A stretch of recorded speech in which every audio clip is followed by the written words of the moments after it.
ሁለተኛው ዲስታንስ ሪሌሽንሺፕ መበጣበጫ ምክንያት አንዱም ግልጽ አለመሆን ያን ዲስታንስ ሪሌሽንሺፕ ያቆየው በጣም ፍቅር ማወቃቸው አይደለም በጣም የሌለ ኮንቲኒዩስ ተናጋሪ መሆናቸው ስልክ ካልተነሳ የሚደብራት ስልክ ካልተነሳ የሚጨንቀው የሚያፍነው ልብ ብቱ የሚጨምር የሚንቀጠቀጥ በዚህ ሚል የት ሄዳ ነው ከማጋ ሆና ነው ካሁን ተወችኝ ካሁን ሌላው እንደወሰደ እንዲህ አይነት ችግር ካለብን በተቻለ መጠን አቅራቢያችሁ ያለ ሰው ጋር ዴት ብታረጉ ጥሩ ነው። ታዲያ ዲስታንስ ሪሌሽንሺፓችንን ኪራ እንዴት ነው ሄልዚ ማድረግ የምንችለው ጤናማ ማድረግ የምንችለው እንዴት ነው ለሚሉ ጥያቄዎች ደግሞ ቢያንስ ዲስታንስ ሪሌሽንሺፕ እነዚህ 3 ነገሮች በደንብ መያዝ አለበት።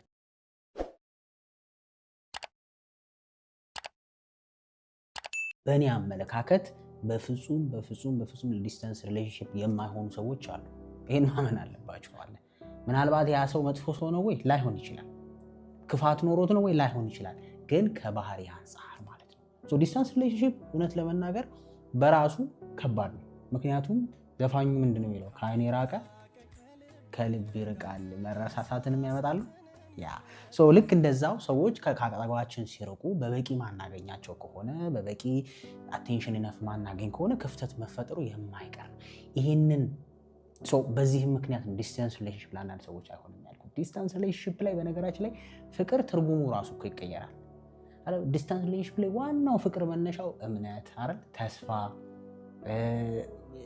ትረስት ወርዚ መሆኑ ያንን ሰው ኢሞሽናሊ አቬይለብል መሆኑ ስትደውልለት የምታገኘው ሰው መሆኑ በእነዚህ መንገዶች ነው ፍቅርህን ልትገልጽ የምትችለው አይደለም። የሆነ ነገር አብረህ ፕላን ማድረግ ጭንቅላትህ ውስጥ ያ ሰው ወደፊት ይሆናል ብለህ የምታስበው አጠገብ ያለው ሰው በመንካትም አብረው ሻይ በመጠጣትም አንዳንዴ ሳታወራም ደገፍ ብለው ቁጭ በማለትም የሆነ አይነት ኢሞሽናል ኢንተርሜሲ ልታገኝ ትችላለህ። ዲስታንስ ላይ ሲሆን ትንሽ ወሰብሰብ ይላል ጉዳዩ። ለዚህ ነው ዲስታንስ ሪሌሽንሺፕ በዋነኛነት የሰውየው ካራክተርና አታችመንቱ ላይ ይወሰናል የምንለው። ዲስታንስ ሪሌሽንሺፕ ላይ ያላችሁ ሰዎች በጣም የሚጠቅማችሁ ቪዲዮ ስለሆነ በደንብ ማስታወሻ ይዛችሁ አዳምጡ። ለመግባትም ያሰባችሁ ኦልሬዲ ዲስታንስ ሪሌሽንሺፕ ውስጥም ያላችሁ ሰዎች ይሄ ሀሳብ ዴፊኒትሊ ዲስታንስ ሪሌሽንሺፓችሁ ወርክአውት እንዲያደርግ ሄልፕ ስለሚያደርጋችሁ ማለት ነው። ወይም ደግሞ እንዲሰራ ወይም ለቁም ነገር እንዲበቃ በጣም ጀግና ሰዎች አሉ ምንም የማንክደው በዲስታንስ ሪሌሽንሺፕ ውስጥ ቆይተው ቁም ነገር የደረሱ አይደለም የተሻለ ቦታ ይሆኑ እነሱ ራሱ ያላቸው ኳሊቲ ምንድነው የሚለው ነው የምናወራው። እንዳልኩ ዲስታንስ ሪሌሽንሺፕ አታችመንት እና ካራክተር ላይ በጣም ዲፔንድ የግለሰቡ ባህሪ ላይ በጣም ነው ዲፔንድ የሚያደርገው። ካራክተር ላይ ዲፔንድ ያደርጋል ስንል ምናልባትም የመጣበት ኢንቫይሮንመንት ጥሩ የመጣችበት ኢንቫይሮንመንት በጣም ጥሩ ያልሆነ መታመን የማይችል የካራክተር ችግር ያለበት ከብዙ ሴቶች ጋር የቆየ ከብዙ ሴቶች ጋር ወንዶች ጋር የቆየች ሴት ይሄ በካራክተር ሬፑቴሽኑ ጥሩ ያልሆነ ወይም አመጣጡ ጥሩ ያልሆነ ሰው ለዲስታንስ ሪሌሽን በጣም አስቸጋሪ ነው የሚሆነው። ለምን ካልከኝ ልክ እንደ ቢዝነሱ አለቃ የለም የሚቆጣጠር የለም። ፈተናዎቹ በር ላይ ይቀርባሉ። ግን ምናልባት እዚህ ያለ ሰው ሲሆን ለምሳሌ አንድ ሰው ባለቤቱ 12 ሰዓት መግባት ያስለመደ ሰው አንዳንዴ ሊስት ራሱ ቢፈልግ ሰዓቱ ያስገድደዋል። 12 ሰዓት ወደ ቤት መግባት አለበት። ተረዳኝ? ልክ እንደዛው አጠገብ ስትሆን አንዳንዴ ከብዙ ነገሮች ትጠበቃለህ። 12 ሰዓት መግባትን የሚጠይቅ ሰው ከሌለስ ወይም ያን የሚቆጣጠር ሰው ከሌለስ ከዛ ደግሞ የካራክተር ችግር እስካለብህ ጨምረው በቀላሉ ለመውደቅ ሰፊ እድል አለ። ስለዚህ የካራክተር ችግር ያለባቸው ሰዎች ወይም የስነ ምግባር ችግር እንበለው አይደል የስነ ምግባር ችግር ያለባቸው ሰዎች ሬር ነው ዲስታንስ ሪሌሽንሺፕን የሚያስቀጥሉበት ቻንስ። ምክንያቱም እዚህም ሆኖ ማይታመን ሰው የማይሰማ ኢንቫይሮንመንት ስትሆን ደግሞ እንዴት ልትታመን ትችላለህ? መድኃኒዓለም የሚያውቀው ሴትም ነው ሁለቱም ባይዘው። ስለዚህ ይሄ ወደድኩ ብቻውን ቫልዩብል አይደለም። ካራክተር በጣም ነው መታየት ያለበት። ምክንያቱም አጠገብ ያለን ሰው አልኩህ እኮ በተወሰነ መልኩ ልትቆጣጠር። ለምሳሌ ቤተሰቦቻችን ሲቆጡን ማለት ነው ከብዙ ነገር አልጠበቁንም። ስታድግ ነው የሚገባ። ምናልባት የነሱ መቆጣት ቢለቁን ኖሮ ብለህ አስበው። ውጪ ማደር አይቻልም የሚል ህግ ባይኖር ኖሮ ቤትህ አስበው እንዴት ልትሆን እንደምትችል የሆነ እድሜ ላይ የካራክተር ችግር በነበረበት ሰዓት። ስለዚህ አሁን እንደዛ ሲፈቀድ ምን ያህል ትቆጣጠረዋለህ? በጣም አደገኛ። ሁለተኛ አታችመንት ችግር ካለ ነው። አታችመንት የሚባለው በዋነኛነት አንክሸስ እና አቮይደንት አታችመንት ላይ ያለ ሰው ከሆንክም በጣም አደገኛ ነው ሪሌሽንሺፕ። ምክንያቱም አንክሸስ አታችመንት እንኳን 24/7 እምነት የለም። ስልክ ካልተነሳ የተተውሽ ይመስልሻል ወይ ሆነ ቦታ ሄዳ ይመስላል። ቪዲዮ አብሪው ነው እንትኑን አንኮሻኩሽው ነው አይደል? ድስቱ እንደዚህ እስኪያስመችው ሻወር ቤቱን እስኪከፈችው ነው። ምክንያቱም አንክሸስ የሆነ ሰው ትንንሽ ምልክቶችን የሪሌሽንሺፕ መፍረሻ አድርጎ ስለሚያስባቸው ማለት ነው። ስልክ ከተዘጋ 22 ጊዜ በዛ በመስሪያ ቤት ስልክ አድርጎ በዛ ምናምን የሚደውል ሰው አጋጥሟል።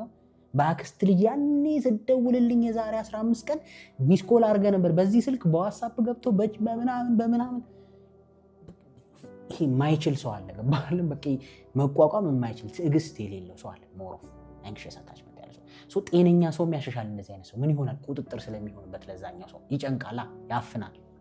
በዛው ልክ ደግሞ አቮይደንት አለ። ትንሽ ስትጋጭ 15 ቀን ጠርቅሞ የሚጠፋ እንዲህ አይነት ሰው ዲስታንስ አይሆንም፣ አስቸጋሪ ነው። ይኸውላችሁ አይሆንም ስል እግዚአብሔር ቃል እያወሩ አይደለም፣ ግን አስቸጋሪ ነው እሱን ለመንገር ነው። ምክንያቱም የሚያመጣው ጣጣ ስላለ በዛኛው ወገን የራሳችሁን ብቻ አይደለም ማሰብ ያለባችሁ፣ በዛኛው ሳይድ ያለውንም ሰው ይጎዳል። ለዛ ነው ሁለቱ ላይ በጣም መሰረት ያደርጋል። ለዚህ ነው ሰው ዲስታንስ ሪሌሽንሺፕ ውስጥ ከመግባቱ በፊት እንደዚህ አይነት ችግር እንደሌለበት ማወቅ አለበት። አብሾ ካለብህ አይጠጣ ማለት እንዲህ አይነት ችግር ካለብህ በተቻለ መጠን አቅራቢያችሁ ያለ ሰው ጋር ዴት ብታረጉ ጥሩ ነው። አቅምህን ማወቅ ነው። በፍጹም እምነት የሌለው ሰው አለ፣ አታችመንቱን ገና ያላስተካከለ፣ ስልክ ካልተነሳ የሚደብራት፣ ስልክ ካልተነሳ የሚጨንቀው፣ የሚያፍነው፣ ልብ ብቱ የሚጨምር፣ የሚንቀጠቀጥ፣ በዛ በዚህ የሚል የት ሄዳ ነው? ከማጋ ሆና ነው? ካሁን ተወችኝ፣ ካሁን ሌላ ወንድ ወሰደብኝ፣ ካሁን ሌላ ሴት ወሰደችብኝ፣ ካሁን ከሴት ጋር ሆኖ ነው አይደል? ካሁን አልፈለገኝም፣ በቃ ሪሌሽንሺፓችን ሊቆም ነው፣ በቃ አይደል? ተስፋ የለውም እያልሽ በትንሽ በትልቁ የምትጨነቂ ከሆነ ሪሌሽንሺፑ ስራ ማያሰራሽ፣ ያጎሳቁልሻል። ቴንክፉል ወይም ምስጋና ያለው ሰው እንዳትሆኝ ያደርግሻል። በስራሽም በህይወትም ሰክሰስፉል እንዳትሆኝ ነው የሚያደርግ። እሱንም ሲገለበጥ ስራ ላይ ፎከስ አድርገን እንዳትሰራ አይደል? ፍቅር ደስ ከማለት በዘለለ፣ ፍቅር ተስፋ ከመስጠት በዘለለ የስቃይ ምንጭ ሊሆንብህ ይችላል ማለት ነው በገዛች እሱ። አንዳንዴ እነዚህን ሁለት ነገሮች አት ስታርት ማየት ያስፈልጋል። ምን አይነት አቅም አለ ዲስታንስ ካሉብንና እዛ ሪሌሽንሺፕ ውስጥ ከሆንን እንዴት ነው ፊክስ ማድረግ ያለብኝ ይሄን አታችመንትና ካራክተሬን ማለት ያስፈልጋል። ምክንያቱም በጣም ዲሲፕሊን የሚጠይቅ ነገር ስለሆነ ዲስታንስ ሪሌሽንሺፕ። ይሄን የምላችሁ ደግሞ ከራሴም ኤክስፒሪየንስ ከጓደኞቼም ኤክስፒሪየንስ ዲስታንስ ላይ ያሉ ሰዎች ብዙ ስለማቅ ነው። ያን ዲስታንስ ሪሌሽንሺፕ ያቆየው በጣም ፍቅር ማወቃቸው አይደለም፣ በጣም የሌለ ኮንቲኒዩስ ተናጋሪ መሆናቸው አለ። አንዳንዴ ካራክተር በጣም ነው የሚጠብቀው ሪሌሽንሺፕ። ገባ? ቢከፋም አርፎ ቁጭ የሚል ሰው አለ። ቢደብረው ጥቅልል ብሎ የሚተኛል። ቢደብረው ስራው ላይ የሚያጠፋ ሰው አለ። ቢደብረው ቢከፋት ስራው ላይ የምታጠፋ ሴት አለች። ይሄ የሚመጣውን ከካራክተር ነው። ሲደብር መጠጥ ከሆነ የለመድከው፣ ሲደብር ሌላ ሴት ጋር ከሆነ መሄድ የለመድከው፣ ሲደብርሽ እሱ እንዲህ ነው እያልሽ ሌላ ሰው ጋር ማውራት ወይ ቤስት ፍሬንድ የምትዩ ሰበብ ወይ ኤክስሽ ጋር ምናምን ስላይድ የምታረጊ ከሆነ ሁለታችሁ ማትጠቃቀሙ ትጎዳዳላችሁ። ስለዚህ አደገኛ ነው ስንል ይሄ ነው። ታዲያ ዲስታንስ ሪሌሽንሺፓችንን ኪራ እንዴት ነው ሄልዚ ማድረግ የምንችለው? ጤናማ ማድረግ የምንችለው እንዴት ነው ለሚሉ ጥያቄዎች ደግሞ ቢያንስ ዲስታንስ ሪሌሽንሺፕ እነዚህ 3 ነገሮች በደንብ መያዝ አለበት። የካራክተር ጥያቄ ምን ካለ ከተመለሰ በኋላ አሁን ያልናቸው ካሟላ በኋላ እሱ ዲሰንት ነው፣ ስነ ስርዓት ያላት ልጅ ነች፣ ሪስፔክትፉል ነች፣ ጓደኞቿ ጥሩ ናቸው፣ ስነ ምግባሩ አሪፍ ነው፣ እኔም ስነ ምግባሪ አሪፍ ነው፣ ታማኝ ነኝ፣ ስራዬንም ሰራ ነኝ፣ አንገቴን ደፍቼ የምገባ ሰው ነኝ፣ ይሄን ችግር የለብንም፣ እንደዚህ የምትሉ ሰዎች ሌላው ስቴፕ ጤናማ የሆነ የፍቅር ዲስታንስ ወይም የርቀት የፍቅር ግንኙነት መጀመርም ማስተካከል የምትፈልጉ ሰዎች የመጀመሪያው ኮንሲስተንሲ ይባላል። ኪራ ፐርሰናል ዴቨሎፕመንት ነው እንዴ እንዳትሉኝ፣ ኮንሲስተንሲ ይባላል። ኮንሲስተንሲ እና ኢንተንሲቲን በደንብ ለይቶ ማወቅ ያስፈልጋል። በቦታው መገኘት እንጂ ጉሮሮ ማፈን አይደለም የዲስታንስ ወይም የርቀት የፍቅር ግንኙነት መድኃኒት። ኮንሲስተንሲ ማለት በቀን ውስጥ 3 ሰዓት ካላወራኝ፣ በቀን ውስጥ 5 ሰዓት ካላወራኝ፣ ሲነጋ ሲመሽ ተንፈስ፣ ቪዲዮ ኮሉን አብራው፣ እንደዚህ በል፣ ስትተኛ ቪዲዮን አብረተው ተኛ የሚል አይደለም። እሱ አይደለም ኮንሲስተንሲ ማለት በቋሚነት 10ም ትሁን 5 ደቂቃም ትሁን 3 ደቂቃ እንዳለ በተመሳሳይ ሰዓትና በተመሳሳይ ሁኔታዎች ላይ ያንን ሰው አለው ማለት ወይም ደግሞ ያን ሰው ማስታወስ። ኤርሊ ሞርኒንግ ቴክስት ሊሆን ይችላል፣ ኤርሊ ሞርኒንግ ጉድ ሞርኒንግ ሊሆን ይችላል፣ ማታ ስትተኛ ግድ ናይት ሊሆን ይችላል፣ አውርታ የተወሰነ ነገር ስለውሎ። ቀን ላይ ምሳ ስትበላ ቴክስት ከሆነ ካስለመድከው ቀን ላይ ምሳ ስትበላ ቴክስት ሊሆን ይችላል። ርዝመቱ ሳይሆን ኮንሲስተንሲው በጣም ኢምፖርታንት ነው። ምክንያቱም ኮንሲስተንሲ ትረስት ስለሚገነባ እምነት ይገነባል። አእምሮ ውስጥ የሆነ ነገር በተደጋጋሚ የምታደርግ ከሆነ ያን ነገር ማመንና መቀበል ትጀምራለህ። ተረዳኝ? በቃ ቢዚ ነው በዛ ሰዓት። ስለዚህ አንድን ሴት ጠዋት ካስለምደ ምሳ ሰዓት ከሆነ ቴክስት ያስለመድካት በመሀል የት ነው የሚለው ሀሳብ አይጨንቃትም። ወይም የት ነው ማጋኖና አይልም። በቃ አስለምደዋል ያን ስራ። ለምን? ሁሌ የምትደውለው ከእንቅልፍ ስትነሳ ከማታ ስለሆነ። እቺን ኮንሲስተንሲ ስታፈርስ ጦርነት ይመጣል። ምክንያቱም ማን ገባ በዛ ቦታ? አረ ሞርኒንግ ላይ ማገባ እኔ ነበርኩኝ። ምሳ ሰዓት ቴክስት ከሆነ ምሳ ሰዓት ማገባ የሚመጣው ለዛ። ኮንሲስተንሲ ሲፈርስ ዲስታንስ ሪሌሽንሺፕ አደገኛ ነው የሚሆነው። ሁለተኛው ደግሞ ግልጽነት ነው፣ ትራንስፓረንሲ የሚባለው በጣም ወሳኝ ነው። ዲስታንስ ሪሌሽንሺፕ ላይ አብዛኛው ግልጽነት ማለት በሁለቱም ሳይድ ይታያል። ግልጽነት ማለት አንተም እሱ ህይወቷ ውስጥ ገብተህ ቀኑን ሙሉ ቪዲዮ መብራት አለበት፣ ሎኬሽን ጂፒኤስሽን አብሪ፣ ከዚህ ስቴጅ ለምን ሄድሽ፣ ዲስታንስ ኪሎ ሜትር ማባዛት ምናምን። እኔ እንደዚህ አይነት የፍቅር ግንኙነት ስራ ህመም ነው የምር። ስራዬ ራሱ በዚህ ደረጃ ቢያስጨንቀኝ እኔ ከብቸኛል አይደለም አብሮኛል። በዚህ ደረጃ ሰውን የምትቆጣጠረው ከሆነ ያንተ ነው ብዬ ለማመን ይቸገራል። እውነት ለመናገር የምሬ ነው። አንዳንድ ሰዎች መረዳት ያለባቸው ነገር በአካልም ሆኑ በዲስታንስ ወይም በርቀት ፍቅር ግንኙነት ውስጥ አብሯችሁ ያለውን ሰው በዚህ ደረጃ የሚገባበትን የሚወጣበትን ከማጋ ተጻጻፈ ከማጋ ተነፈሰ፣ ለምን ጂፒኤሱን አበራው፣ ለምን ስልኩ አሁን ተዘጋ እያለን የምንከታተል ከሆነ ያ ሰውዬ ሞስት ፕሮባብሊ የኛ ሰው አይደለም። ምክንያቱም እንዴት በዚህ ደረጃ ሰውን ተከታትለ የራስህ ታረገዋለህ? በቃ ይሄ ነፃ ፈቃዱና ጭንቅላቱ ወስኖ ከአንተ ጋር መሆን ካልፈለገች ወር ካልፈለገ ከአንቺ ጋር መሆን መከታተል ከመቃጠል የዘለለ ትርጉም የለውም፣ ሰውየው ገብቶት ካልመጣ በስተቀር። ትራንስፓረንሲ ሲባል እኔ ራፍሊ ላረግ የምችላቸውን ነገሮች ለእሷ ግልጽ መሆን ማለት ነው። ህይወቴን ኦፕን ሆና እንድታውቀው ማድረግ፣ የእሷንም ህይወት ኦፕን። ሲደባበቅ ነው መጥፎ። ይህን ነገር ከዚህ በፊትም ተናግሬዋለሁ። ስልኬ ጠረጴዛ ላይ ሁሌ አለ፣ ተረድተኛ። ስልኬ መኝታ ቤተኛ ሁሌ አልጋ ላይ አለ።